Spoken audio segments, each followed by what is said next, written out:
бүгінгі жастардың арасынан байқайтыным, көбісі патриоттық дүниелерге ұмтылады. Көбісі осы елін жерін сүйге ұмтылады. Бірақ ішінде көбісі тек қана ақшаға құлқынданып кеткендері көп. Сондықтан оның бәрі неден десек, біз бағанағы әңгімемізге қайтып келеміз. Санасын Николаймен толтырған бала, оған отан керек емес. Санасын қазақы дүниемен толтырған бала, оған отан керек. Оған бірінші отаны, мысалға мен баланы, мен бизнес жасайын дейтін болсам, мен ұлытауды жасамайтын едім. Мен жаңа топырлаған әншілер жасайтын едім. Топырлаған топтар, 3-4-тен жасалған қыздар, 3-4-тен билейтін, секіріп билейтін ұлдар. Мен оның 15-ін жасап қойыр едім. Ол бизнес. Ол коммерциялық жобалар. Одан мәдениеттің қоржынына қазақтың ештеңке түспейді. Бірақ маған ақша келеді.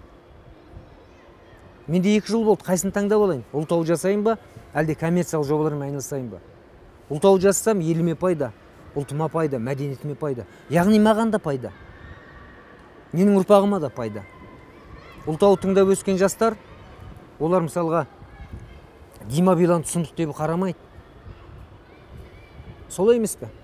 Сондықтан да менің ең бірінші екшеп алған дүнием бүгінгі таңда. Мен балбаланы жасаудың орнына тачкиларды барып, осы балбалаға салған қаражаттың орнына тачкиларды сатып әкеліп, мен жерде жай сықырып отырып, оптым сатып отырсам, мен көл көсір пайдаға кенелер едім. Оған менің ақылым жетеді. Барбиді сатып алып келіп, қазақтарға сатсам, пайдаға кенелер едім.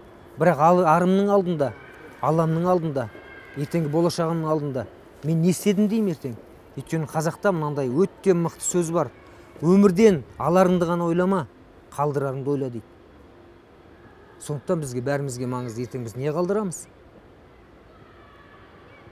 Сондықтан да менің айналысатын жобаларым, олар міндетті түрде ол біздің идеологияға, ұлттық идеологияға өте қатысты, тілді дамытуға өте қатысты, рухани дамуға өте қатысты. Ол Ұлытау, ол Балбала, ол Қарақат жобалары.